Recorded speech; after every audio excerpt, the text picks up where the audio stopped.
Turning our attention now to closing plenary, Latin American Energy Overview and CAETS 2021 Wrap-Up. Moderated by Julio Fernández from Academia Nacional de Ingeniería, Uruguay.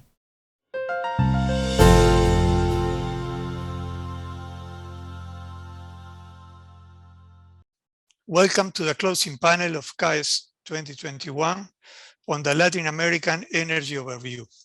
My name is Julio Fernández. I am President of the National Academy of Engineering of Uruguay and Vice Rector in Universidad Hort. First of all, I'd like to thank the National Academy of Engineering of Argentina for their organization of our meeting and for asking me to moderate this panel. Energy is a central resource for economic and human development. Latin America is rich in many energy resources, but it also has challenges, including the need to support a growing population and the demands of developing different industrial sectors as their economies grow and diversify. The huge variety of the region allows for different policies to address these challenges. Historically, fossil fuels have been the main energy source of our region, which is also rich in hydroelectric potential and is quickly developing other renewable sources. In some cases, renewables may be the only significant source available to produce more energy, but the replacement of fossil fuels is also becoming a powerful driver for renewable energy generation. Different paths and policies are being developed and deployed in order to meet these challenges. In this panel, we will first review developments in international agreements for emissions, and then learn about the outlook and challenges of energy demand and supply for the region and for specific countries, with special attention to alternatives and policies for future development. After all the recorded presentations, we will have a live question and answer session of about 15 minutes. I would like to encourage the audience to submit written questions to the panel through the Zoom chat during this meeting, and we will address questions after the presentation. Let me also remind you that a CV of each speaker is available in the website. Our first speaker, Madame Helen Plume, is Principal Analyst in the Ministry for the Environment of New Zealand. She has been at the forefront of the New Zealand government's domestic and international response to climate change since the beginning of global discussion to address the issue. She has represented New Zealand in almost every international climate negotiation ever held and has made significant contributions to the implementation of key international climate change agreements. She has chaired the climate change expert groups of OECD and the International Energy Agency. I must also thank Helen for adapting to the time differences. Her presentation will summarize the development and the current state of implementation of international agreements to reduce carbon emissions. Our second speaker is Mr. Alfonso Blanco. He is the Executive Secretary of OLADE, the Latin American Energy Organization, where he was re-elected for a second period in 2019. Mr. Blanco is an expert in the regional energy sector with more than 20 years of experience in implementing public policies, efficiency and renewable energies projects, and consulting for governments, international finance organizations, and business. His presentations will address the outlook for energy production and demand in Latin America, the initiatives of OLADE, and his conclusions for public policy and for financing the development of the energy sector. Our next speaker will be Oscar Vignart. He is a chemical engineer, Vice President of the National Academy of Engineering of Argentina, and a most distinguished representative of the chemical and petrochemical industry in the Latin American region.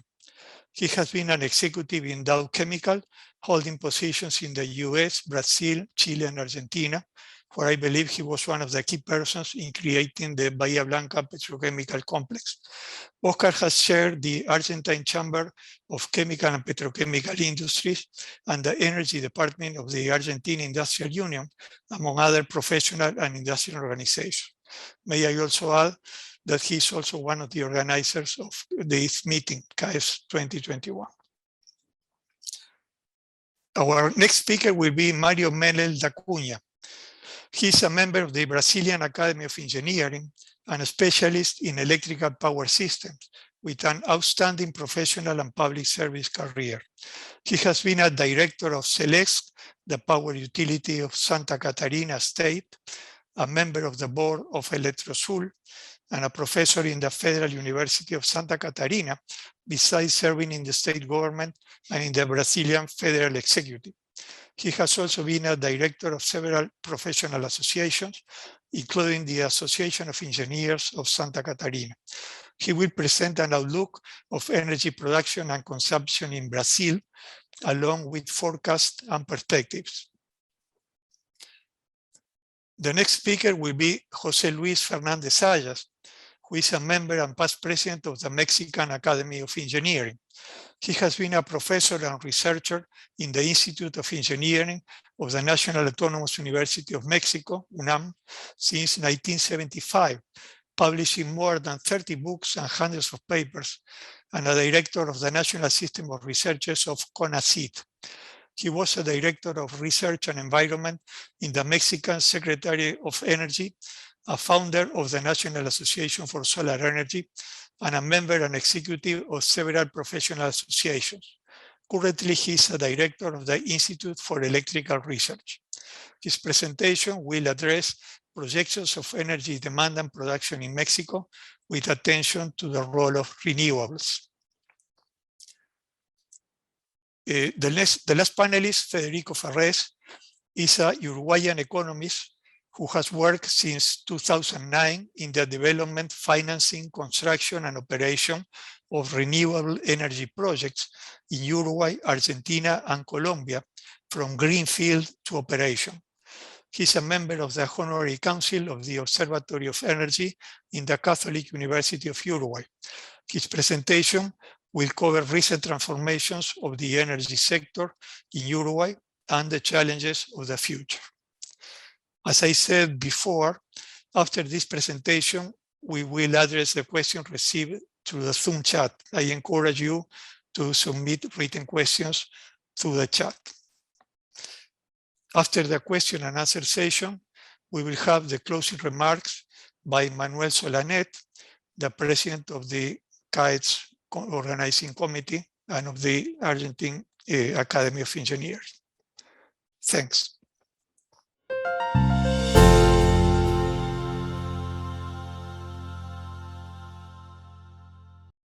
It is a great pleasure to be here today. I have had several decades experience with development and implementation of the reporting and review processes under the United Nations Framework Convention on Climate Change, the UNFCCC, or the Convention, the Kyoto Protocol, and most recently, the Paris Agreement. I have also served on the Bureau of the Task Force on National Greenhouse Gas Inventories, part of the Intergovernmental Panel on Climate Change, the IPCC. In particular, at the time that the 2006 IPCC guidelines for national greenhouse gas inventories were being developed and finalized. I'm using a transparency lens for this presentation on international agreements to reduce carbon emissions, covering the evolution of reporting and review under the UNFCCC, Kyoto Protocol, and Paris Agreement, built on the premise you can't manage what you don't measure. It's useful to go back in time to 1990. As a result of the Second World Climate Conference and the first scientific assessment by the IPCC, negotiations were launched by the UN General Assembly on what would become the United Nations Framework Convention on Climate Change. The Framework Convention on Climate Change was finalized in 1992 and opened for signature at the First Earth Summit in Rio de Janeiro in June 1992 and entered into force in March 1994. Its ultimate objective is to stabilize greenhouse gas concentrations in the atmosphere at a level that will prevent dangerous anthropogenic interference with the climate system. Such a level to be achieved within a time frame sufficient to allow ecosystems to adapt naturally to climate change, to ensure food production is not threatened, and to enable economic development to proceed in a sustainable manner. There is a lot more to the UNFCCC than its ultimate objective, covering commitments for all parties to regularly report national greenhouse gas inventories using comparable methodologies. And these became the methodologies for national greenhouse gas inventories produced by the IPCC. Secondly, to formulate measures to address emissions and removals of greenhouse gases. To communicate to the Conference of the Parties, the COP, information related to implementation, and to promote and cooperate on a range of relevant matters, including technology development and transfer, the conservation and enhancement of greenhouse gas sinks and reservoirs, in preparing for adaptation to the impacts of climate change, on research and systematic observation, and information exchange, education, training, and public awareness. Developed countries had additional commitments, including aiming to return to 1990 levels of greenhouse gas emissions by the year 2000, communicating progress to this end within 6 months of entry into force of the convention and periodically thereafter, and providing financial resources and technology transfer to assist developing countries meet their commitments, as well as assisting developing country parties adapt to the adverse effects of climate change. Significantly, at the first conference of the parties, COP1 in Berlin in 1995, it was agreed that the commitments in the convention were not sufficient to meet its objective and that negotiations would commence on legally binding targets for developed countries. In 1997, the Kyoto Protocol was finalized at COP3 in Kyoto, Japan. It contained legally binding targets for developed countries, as well as new ways of meeting targets through the use of the 3 Kyoto market-based mechanisms: international emissions trading, joint implementation, and the clean development mechanism. Because of the legally binding nature of the targets, a more stringent reporting and review system was required, including the need to establish national systems for greenhouse gas inventories. These are robust domestic arrangements that would produce reliable information for greenhouse gas and target reporting. Several years were needed to develop the necessary reporting and review guidelines, which happened in parallel with the development of other rules and guidelines, the broader Kyoto rule set, that would allow an operational Kyoto Protocol once it entered into force. The rules and guidelines for reporting and review under the Kyoto Protocol, amongst the broader rule set, were largely finalised at COP7 in Marrakesh in 2001, ready for adoption at the first meeting of the parties under the Kyoto Protocol that took place in Montreal in 2005. These reporting and review guidelines were put into practice before the beginning of the first commitment period, when developed countries had to submit initial reports for review prior to a signed amount being issued into national registries, which were established to record holdings of units used in the market-based mechanisms under the Kyoto Protocol. Many safeguards were built into the system, including the functioning of national inventory and national registry systems, how the review process would work for both greenhouse gas inventories, allowing for adjustments to be made for accounting purposes, for example, if a party had underestimated its emissions, and about how international emissions trading would work. The ability to trade was dependent on parties maintaining robust national systems. As a result, the reporting and review process was taken very seriously, as there were compliance consequences, the most serious of which was arguably the suspension of the ability to participate in the Kyoto Protocol's market-based mechanisms, and for the party concerned, could have had impacts on achievement of its target.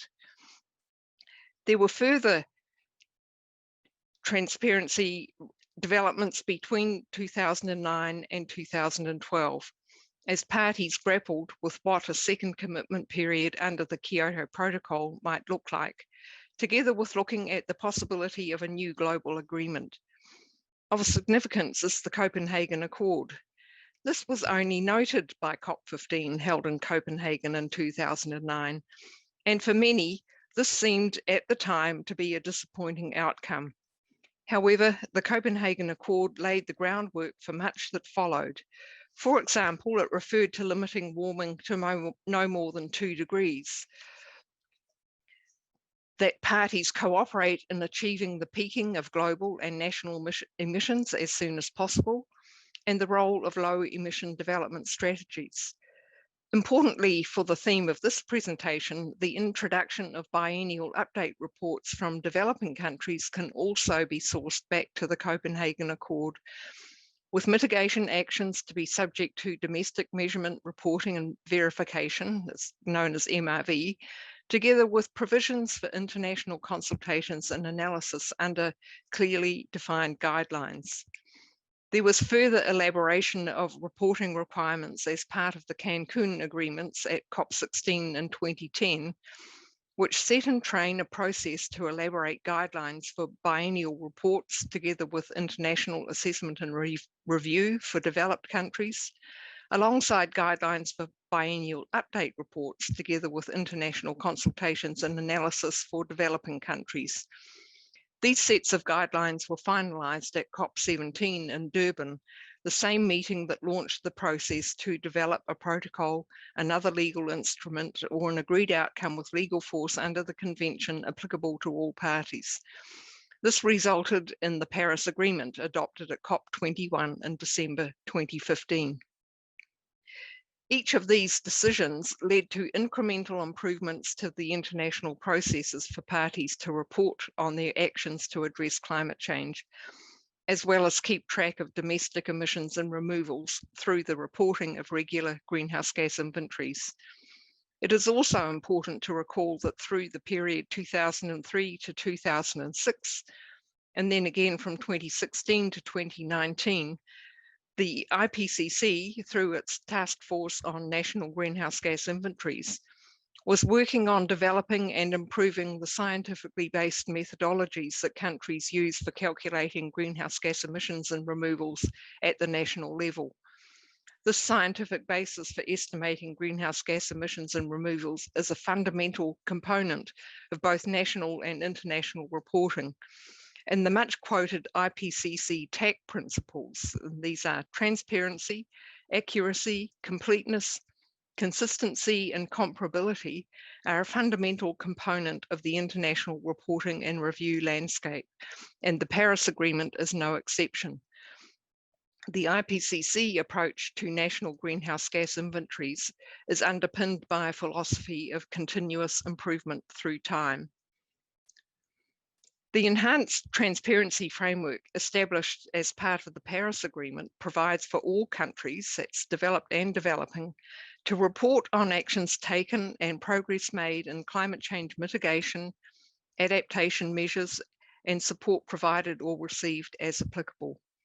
The enhanced transparency framework also includes international procedures for the review of the submitted reports. The information gathered through the enhanced transparency framework will feed into the 5-yearly global stocktakes under the Paris Agreement, which will assess the collective progress towards achieving the purpose of the agreement and its long-term goals. As already mentioned, the TAC principles are embedded in the modalities, procedures and guidelines, the MPGs, for the enhanced transparency framework that were agreed by parties to the Paris Agreement in December 2018. For the first time since agreement to the Framework Convention on Climate Change back in 1992, all parties will be using common guidelines, including IPCC methodological guidance for their reporting. The development of these MPGs was very much informed by the experience of parties with the transparency arrangements under the Convention, including biennial reports, biennial update reports, and national communications.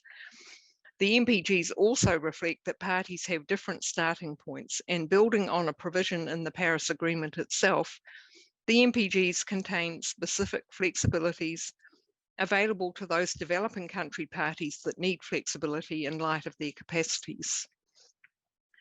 The importance of facilitating improved reporting and transparency over time is one of the guiding principles of the MPGs, alongside providing flexibility to those developing country parties that need it in light of their capacities, promoting TAC, avoiding duplication of work and undue burden on parties and the Secretariat, ensuring that parties maintain at least the frequency and quality of reporting in accordance with their respective obligations under the Convention, ensuring double counting is avoided, and ensuring environmental integrity. The Enhanced Transparency Framework sits at the heart of the Paris Agreement. It has also been described as the backbone of the Paris Agreement. Perhaps it is both. It is through the Enhanced Transparency Framework that each party makes itself accountable to all other parties. It provides for parties to hold each other to account in a reciprocal way. Each party is expected to provide information on how it is tracking towards achievement of its nationally determined contribution, its NDC. First biennial transparency reports are due for submission by 2024, at which point the review and accountability process starts. Before then, we need to conclude preparations for an effective and operational transparency system, including building the capacity of developing countries to fully engage in this process. You can't manage what you can't measure. Thank you very much.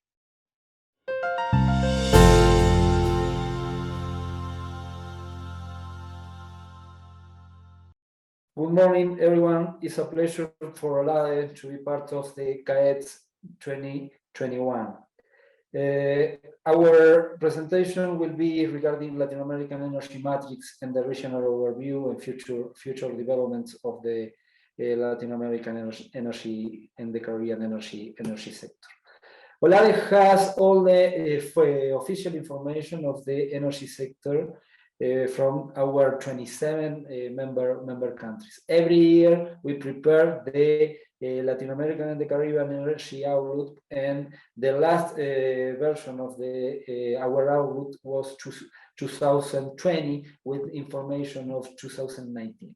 In 2019, the Latin American energy sector had 30% of oil in the primary energy, 33% of natural gas, 6% of coal, 8% of hydro energy, and more than 21% of other primary energies, considering biomass and other renewables. What is the most important issue to highlight of our region is that in comparison with the rest of the world, the participation of renewables is higher than in primary energy in comparison with the rest of the world. Our region has 29% of renewable energies in the primary energy sources in comparison with the 13%, around 13% of the rest of the world. The other particular issue that I want to highlight is the low participation of the coal in the primary energy resources. And the other particular issue is the very high penetration of the hydro energy and biomass in comparison with the rest of the world. If we consider the final energy consumption by sectors, the transport sector has 38% of the final consumption of energy in our region and 29% of industries. The residential sector is around 16%. I want to talk about the evolution in our region of the energy access and the correlation that has the energy access with the human development indexes. Our region has around 97% of electricity connections of our population. The electricity access is 97%. And we have around 18 million people without access to electricity in our region. But if we compare these figures with the the amount of people without access in 20 years ago, that amount was higher than 50 million people without access. And our region had a very important advance in the universal energy access of our population and the improvement of the human development indicators. And that is the correlation that I mentioned before. The energy access has a very important correlation with the human development indicators, and our region had reached a very important results regarding the energy access during the last 20 years. Let's talk about the total primary energy supply in comparison with the world and our region.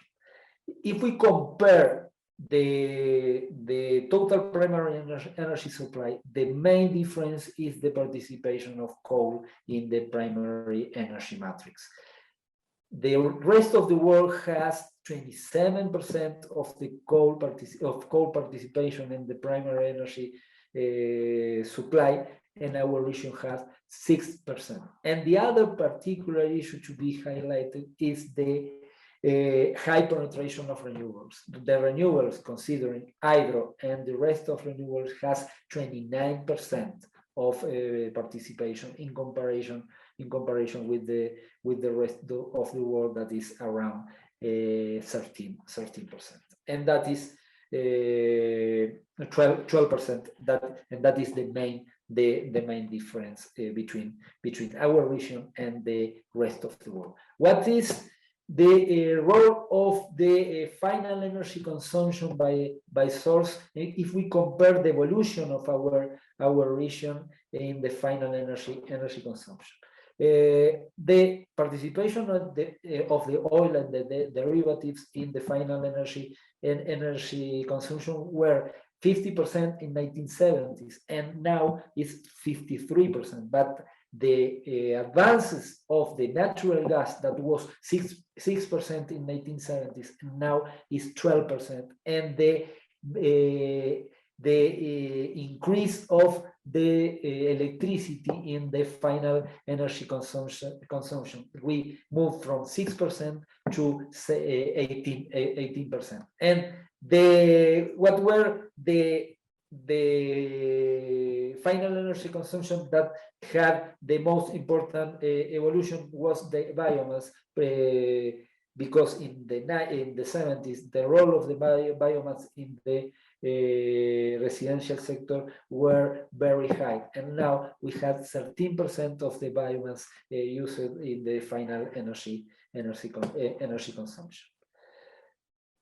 Let's talk about the renewability index and the evolution during the last 20 years in the Latin American energy sector. The primary, if we consider the primary energy supply, we have 29% of renewability, and if we consider the final energy supply, we have 26% in the renewability index. But this index doesn't have any variation during the last 20 years, and that was because our region had a very high development of the hydropower generation during the final 70s, 80s, and 90s, and that was part of the very important advance in the renewability in our region. Now we are incorporating non-conventional renewable energies, but the rate that we are incorporating that kind of energy is lower than the rate that the final electricity demand is increasing, and we are incorporating renewables in a less rate than the increase of the demand in our region. The installed power generation in our region, we have 45% of hydro in the installed capacity, and that is the main important issue to highlight in our region if we consider the electricity sector. If we consider the renewables installed capacity in our region is 58.5%, and we have to include hydropower generation, geothermal, wind, and solar in all the installed capacity in renewables power generation. If we compare with the rest of the world has 27% of renewability in the installed capacity in the power generation. We are talking in this slide considering the energy production, not the installed capacity. So the evolution of the power generation, we have to highlight that during the last five years, the incorporation of non-conventional renewable energies in the regional energy matrix had a very important penetration, and that is the evolution of the power generation in our region, and that is the role that we have to in the main objective of the RELAC initiative. The RELAC initiative is to increase from 58% of renewability in the power generation up to 70% by 2030, and that is an important advance in the incorporation of renewable power generation in our region. That is a very ambitious initiative, but that we share with the IDB, other partners agency, and is led by Chile, Colombia, Costa Rica, and other countries. And we have the goal to increase the renewable energies power generation up to 70% by 2030. But there are a lot of existing barriers, and we have to develop different strategies for each particular country in order to leverage the existing barriers for the renewables energies in our region. And we develop a lot of forecasts regarding the role of the renewables in order to reach the goal of 70% of renewables power generation in our energy matrix. We have a lot of benefits considering the CO2 emissions in our region if we increase the installed capacity up to 70%. But that will need a lot of investment in our region in order to reach the objective. The situation are completely different if we consider the countries of the Latin American region, and but the technologies we don't need pilot projects because we have lessons learned in all our region regarding the incorporation of renewables in the power generation. We need the role of the government in order to develop long-term energy policies, establish the rules and leverage all the existing barriers in our region. I want to highlight a final issue. I talked about a lot about renewables, but the role of the natural gas in the future Latin American energy matrix will be crucial and will be part of the acceleration of the decarbonization of the Latin American energy matrix. We have to also consider the role of the hydrogen and the production of green hydrogen and blue hydrogen in our region. We have to consider additionally the changes in the final energy use, considering the electric mobility and other technologies to for the substitution of fossil fuels in transport and in the power generation too. And we have to consider the emerging technologies, energy storage, the digitalization of the energy sector as a main drivers of the energy sector in the Latin American. We need to improve a lot of issues. We have to work in the regulatory frameworks. We have to work in long-term energy policy. We have to support our member countries in the development of the energy strategies. Thank you very much. It was a pleasure to be here. We are completely open to share our information, and we are completely open to support our member countries in any particular issue that could be considered for the development of the energy sector in the region. Thank you very much for the invitation.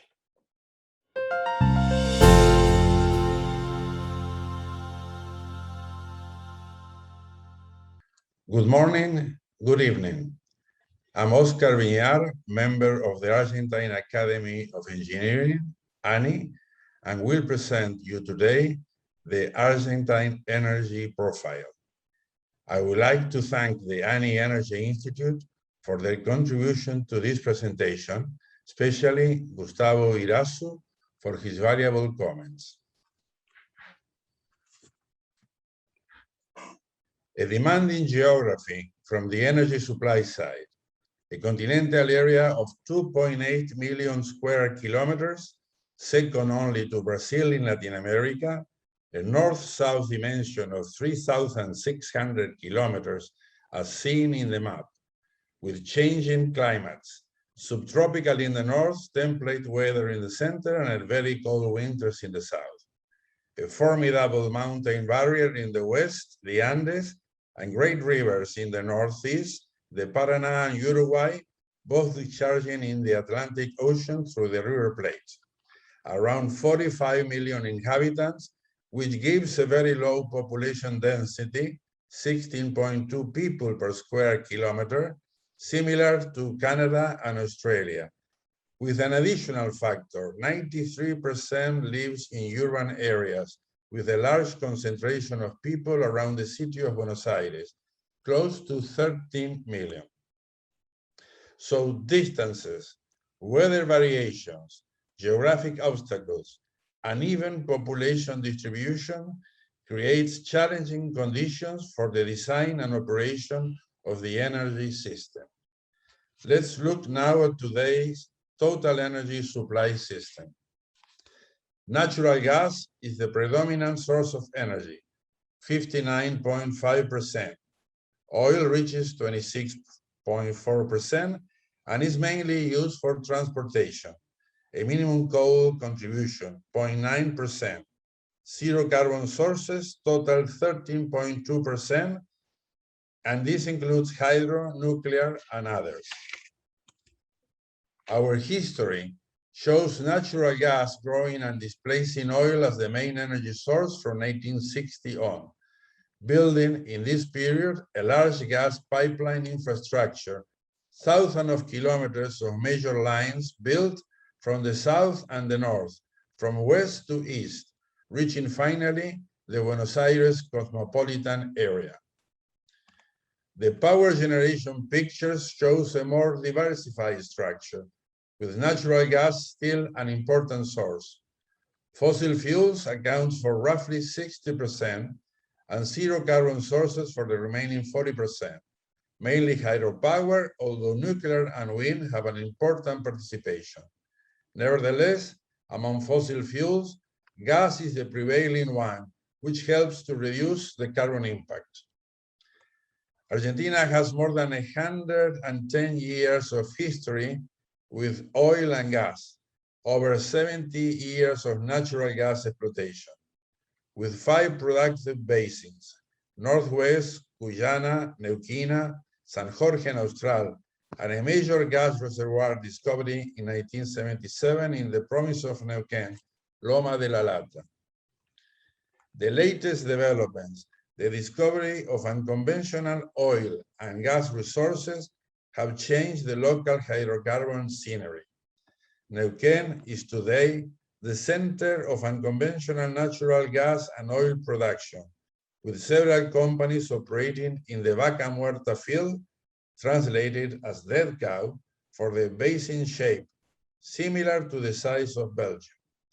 Today, we are at a critical point. We need to define if we are going to develop this incredible resource to its available potential, satisfying not only local gas needs, but becoming a regional gas exporter and a source of LNG, maybe green LNG, combined with nature-based solutions, as was seen in Mr. Fraguillo's presentation in session 3. A major decision within a narrow window of opportunity needs to be taken soon, and clearly this decision will need to be part of the country energy plan for the coming decades. Another key development in Argentina has been the construction and operation of 3 nuclear power plants based on natural uranium and heavy water, under construction and design by the Argentine Nuclear Agency, CONEA. We have current 25, a small modular reactor that was described in session 2. Getting into renewable energies.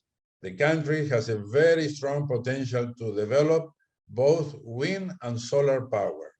You will see in this map high average wind speeds, and you will notice 2 areas with excellent conditions: Patagonia in the south and the southern part of the Buenos Aires province. The sun irradiance data shows outstanding conditions for power generation in the northwest of the country. Since 2016, an incentive program was launched to build renewable power plants based on wind, solar, small hydrons, biomass, and biogas, with excellent results, as it can be seen in the graph. Wind and solar were the predominant projects. The program target is to reach 20% of power generation by 2025. In this slide, you can see the geographical distribution of these new projects. Due to the fact that renewable power plants are not located near the demand, transmission becomes the bottleneck of the system. New power lines will be needed as we expand the installation of renewable resources. You will notice here the impact on new projects executed lately as a percentage of total power consumption. Another key country resource is the availability of lithium reserves in the northwest of the country, discussed in detail in session 3. Let's look now at the country emissions from fossil fuel combustion.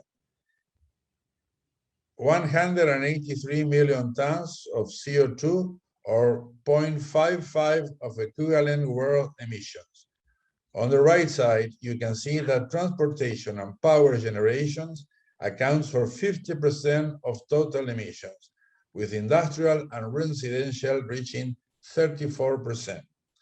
The country has committed to a 2030 target of 360 million tons of carbon dioxide as total emissions, coming down from 570 million in 2005. This is their national defined contribution. Probably this target could be changed in Glasgow next November in COP26.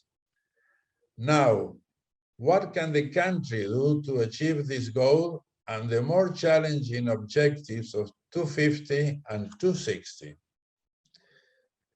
Let's look at the available resources. A rich agenda of opportunities.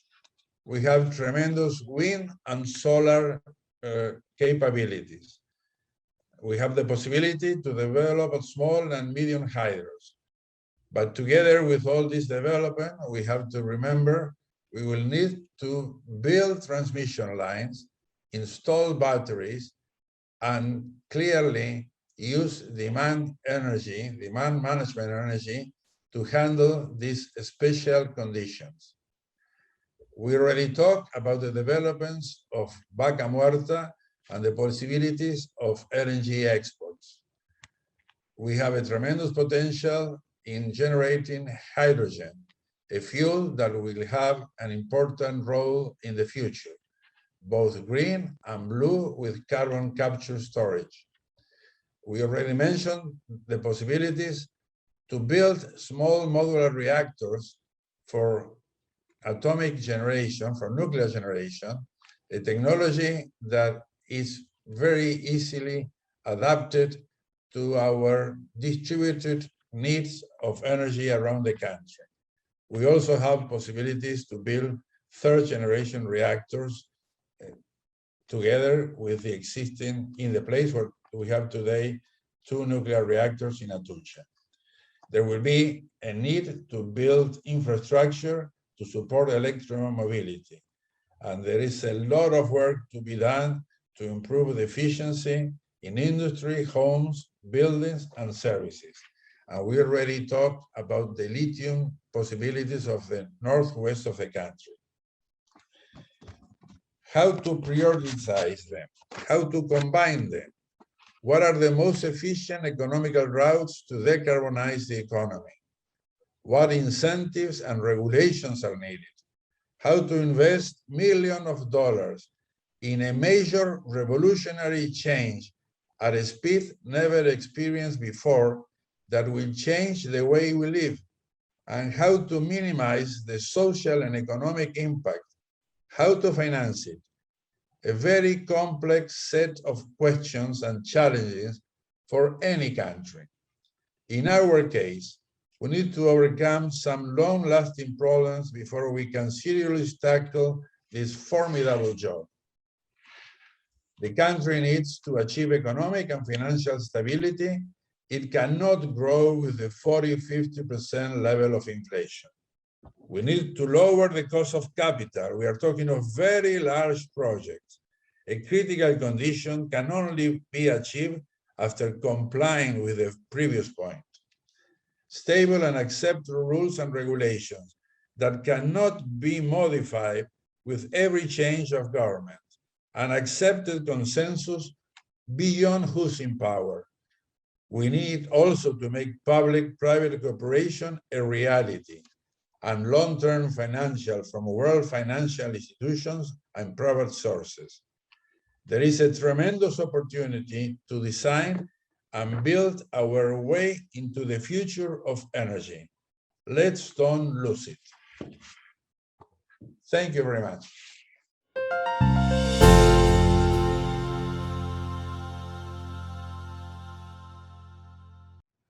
Good morning. It's a pleasure to be at this important event representing National Academy of Engineering, Academia Nacional de Engenharia, ANIU, from Brazil. I would like to present a vision of the future of the Brazilian energy matrix. Our energy matrix has a high percentage of renewable energy, and projections indicated that until 2030, this will continue. There is a reduction of supply of oil, and due to environmental issues, a reduction of hydroelectric production, while the supply of natural gas is increased. Our electrical matrix is much more renewable than the energy matrix, a trend that will remain the same over the next 10 years. In relation to the national grid loads, in intermediate reference scenario, this one here, that is the most likely, we have a timid growth compatible with the growth of GDP and per capita consumption. The greatest growth occurs in Southeast Middle West region, where the state of São Paulo, Rio de Janeiro, and the capital Brasilia are located. Load behavior is noteworthy.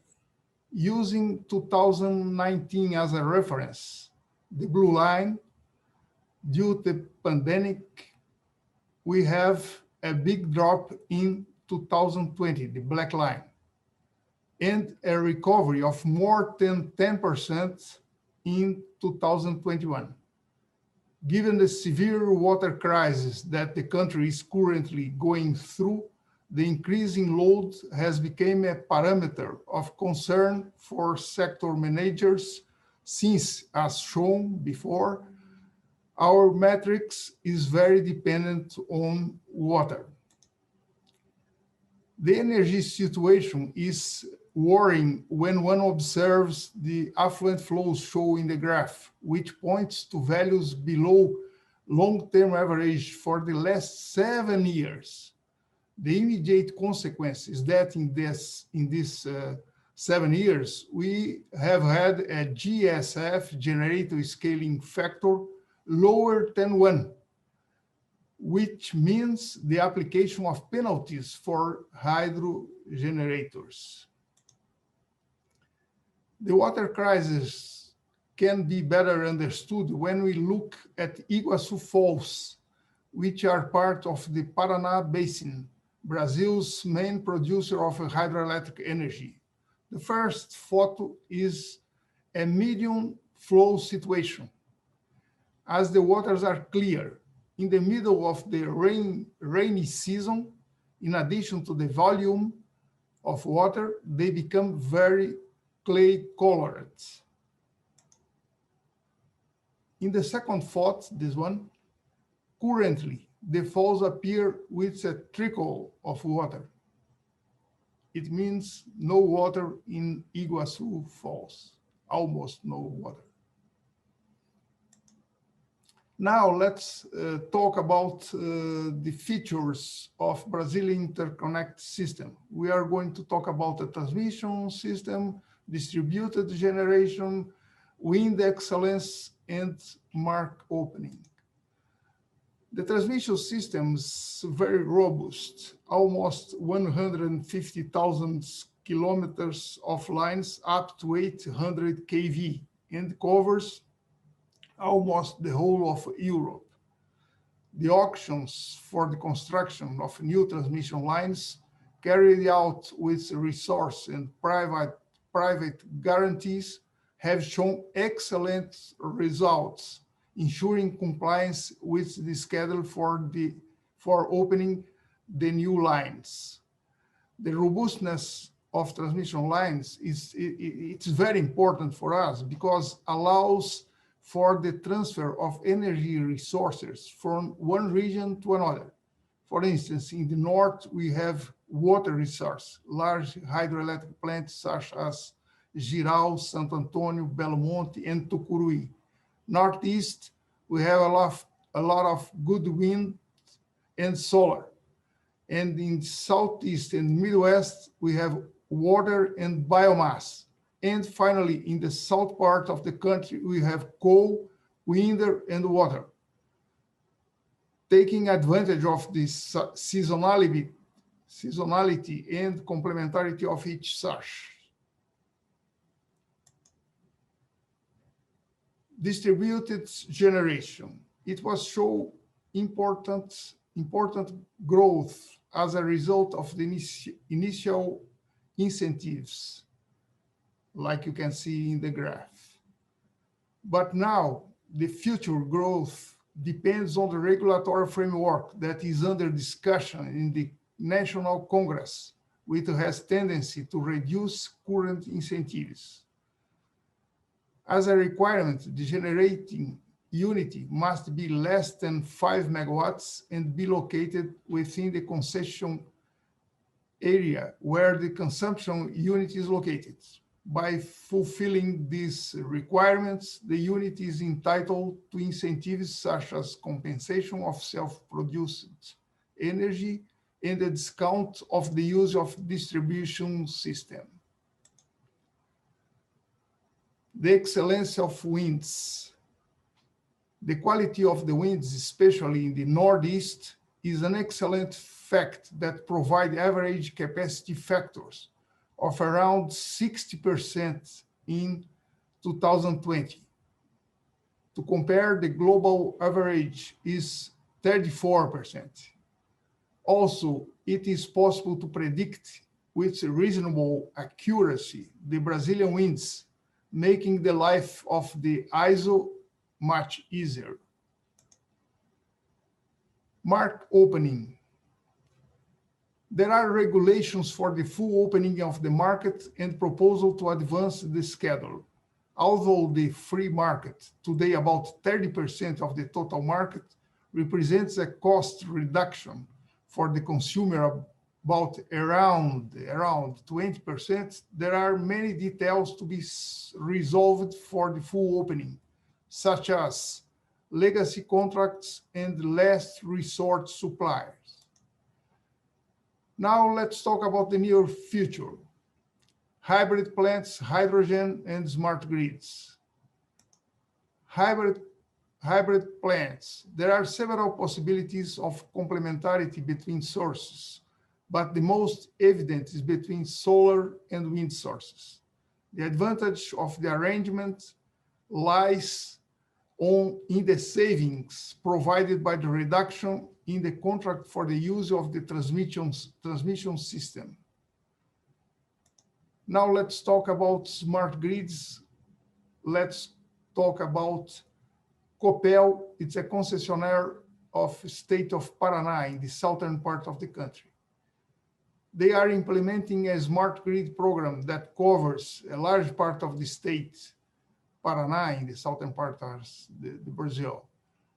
Results have been excellent with improvement in all power supply quality indices. In fact, at the end of this year, it already even exists smart cities like União da Vitória.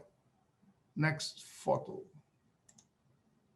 It's not a big city, but it's an important city in the state of Paraná. Now let's go about the hydrogen. Preliminary studies which indicate high level of competitiveness for green hydrogen made in Brazil led the Ministry of Mines and Energy to prepare the National Hydrogen Plan, which will officially launch next August. Even without the plan's guidelines, multinational companies have announced investments for now in the studies and pilot plants located in Ceará, green hydrogen, and Rio de Janeiro, blue hydrogen. The competitiveness we can see in this graph to the right side. Well, there are many developments are happening in Brazilian electric sector right now, but the time was too short to address them all. Anyway, I remain available for clarification of doubts. Thanks for your time.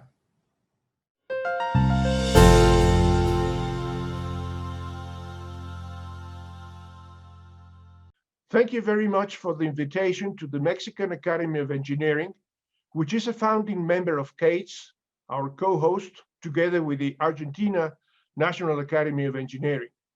I heed the instructions of our Mexican Academy president and will present you with a novel business proposition in the field of energy. This proposal is open to all countries and will require a very sizable number of engineers in many fields of knowledge, well beyond energy. Firstly, a few data to put us in the overall relevant numbers. Mexico has over 3,000 square kilometers, almost 2,000 miles, border length with the United States of America, the most powerful world economy and a proven dynamic business partner to us. Mexico is a developing economy with a per capita GDP of about $10,000, but very unevenly distributed. It is richer, this country is richer than in the northern parts of the map we are seeing, but it's much poorer than the United States or Canada. The southern part of Mexico is poorer in where we have the most indigenous population. Let me show you a few trends related to energy for the last 30 years. Both graphs on the right, as you are looking at them, electricity consumption and CO2 release grow constantly for the last 30 years. However, energy production reached a peak in 2004 and is declining. A vast proportion of gas and petrol are imported, and the quantities keep rising. Once we were a heavy oil exporter, but now this country endures a very severe energy deficit. A quick look at the principal energy sources during the last decades shows that dependence on oil, which is depicted in orange, is slowly decreasing. Demand for natural gas, which is mostly imported from Texas and shown in blue, is slowly increasing as well. These are bad news for Mexican engineering and for the Mexican economy.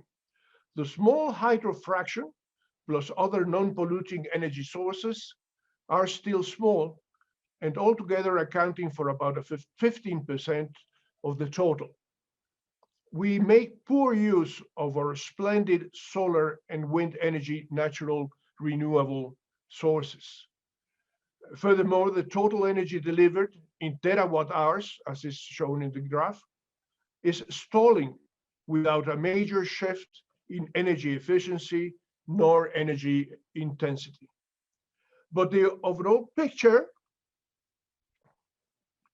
when projected into the future, looks less bleak according to the International Energy Agency and McKinsey, the consultancy, among others. The data that follows has been documented in many ways and seems to be accurate and reliable. A sample from a 2019 forecast shows that the arrival of photovoltaic generators is increasing very rapidly, although the fraction of the total energy offer is still very small, of about 1% of the total energy generated in the country.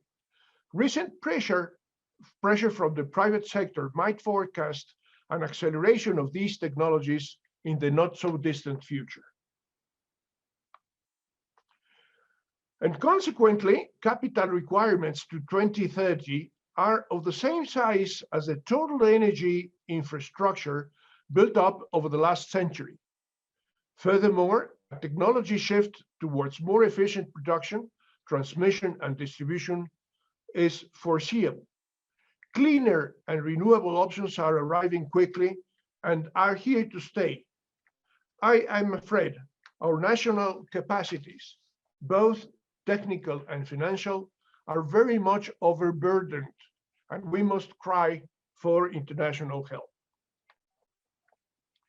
The coupling of the expected surge in international demand for clean energy across our northern border, together with an increase in size of international markets demanding sustainable industrial processes, plus the Mexican weather and low labor costs, might forecast a very large portion of solar energy technologies within 30 years. For example, an average mechanical designer or an infrastructure maintainer technician will earn in Mexico less than a third what they get in the northern countries in North America.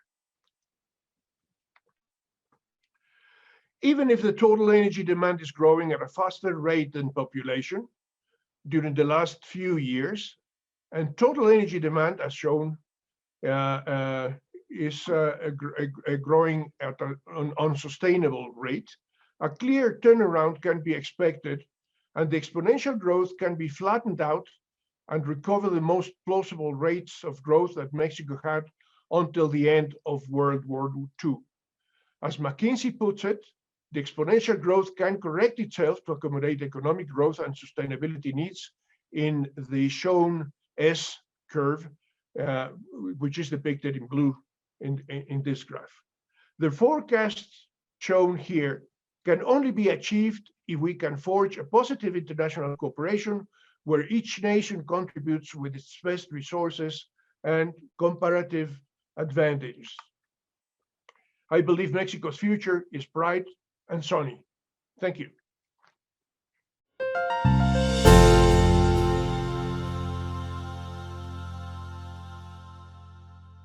Thank you for the opportunity to speak in the Council of Academies of Engineering and Technological Sciences. I would like to discuss today about the future of energy, and in particular, the future of energy in my country, in Uruguay.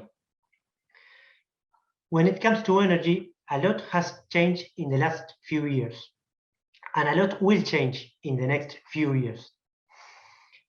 We would like to visualize the great opportunity that Uruguay has as a green energy producer and exporter.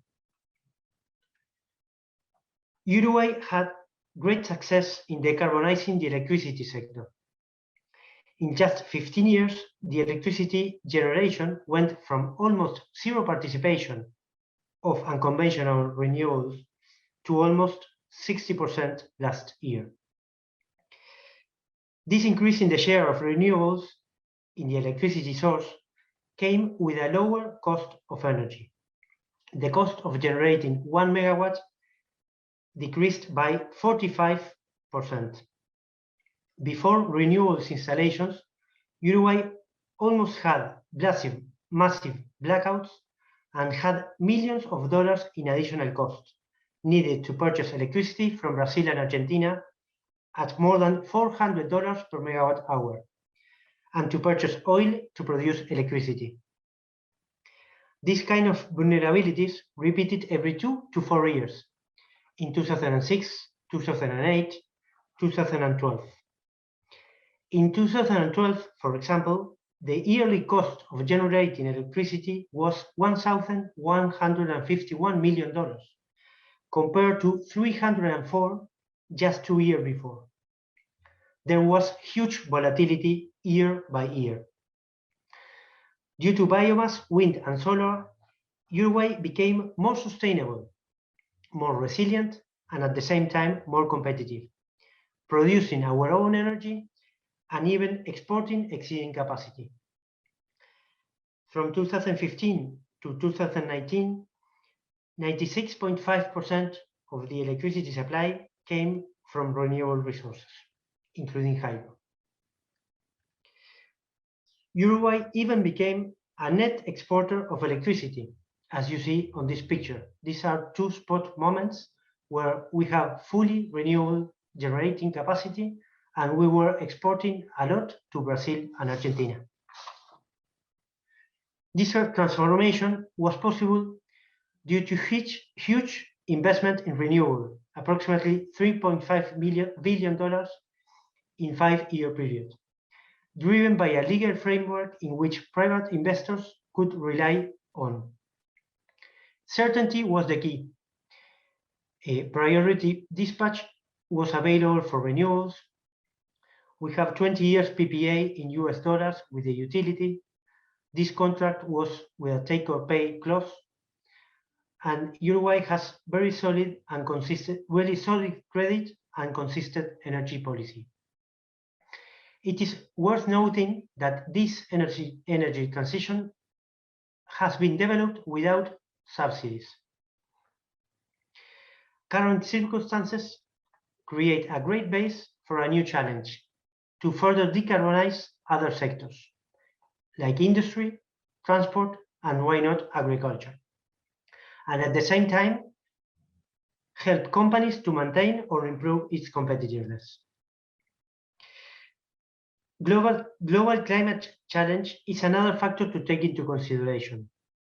Climate crisis has to be tackled globally, and Uruguay has to be part of the solution. Energy-related emissions are approximately 70% of the total emissions in the world. The energy system will be at the core of the transition to a more sustainable world. New investments are needed in the world in order to decarbonize the energy sectors. High percentage of the fossil fuel consumption will need to change to renewables to meet the commitment to meet the commitments to reduce the emissions. According to ARENA, this will mean that electricity demand will grow 3 to 4 times from today's level, which generates big opportunities for the most competitive countries. Uruguay has to be ambitious and responsible. We have the opportunity to be a first mover, setting ambitious goals with creative solutions in a country that has almost unlimited green resources for its size. We as a country have a big challenge to be as competitive as possible while helping the globe tackle the climate crisis that is facing. If we are innovative and creative enough, we can even become a net exporter of energy, something completely unthinkable 2 years ago, as it was unthinkable 20 years ago that Uruguay could become a net exporter of electricity. Which are the main drivers for these changes? First, technology. Technology has changed greatly and will continue to change in the next few years. The cost decline of renewables has been astonishing, and wind and solar has become really competitive, paving the way to more renewables. Second, this same cost decline will be seen on the battery electric vehicles, the batteries, electrolyzers, and other technologies. Second driver is consumer pressure.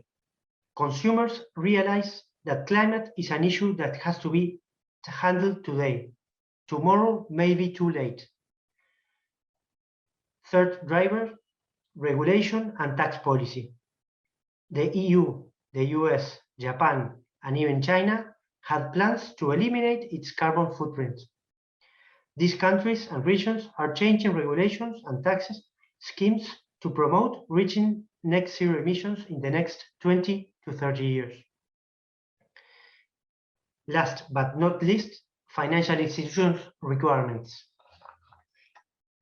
Financial institutions requirements means better access and better conditions to credit.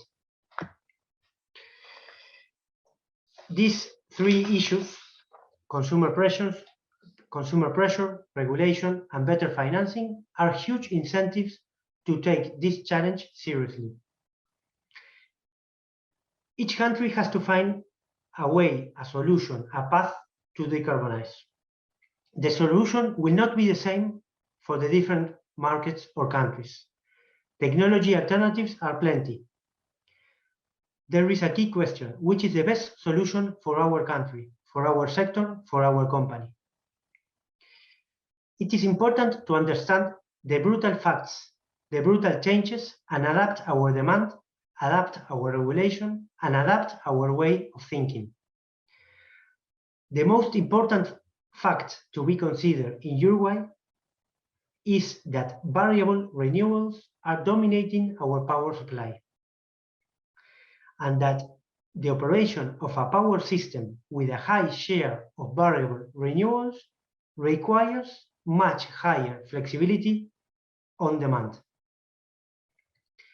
Demand-side flexibility offers interesting possibilities as the electrification trends results in new loads connected to the system, such as electric vehicles, behind-the-meter batteries, heat pumps, electrolyzers, which, if operated smartly, can support grid balancing. What is needed? What does Uruguay need to go ahead on the decarbonization? We need a concrete set of policies, of policy actions, regulations, tax policy, among others, that brings cost-effective path to decarbonization and face the three main challenges: cost, security of supply, and CO2 reduction. In particular, we need more investments.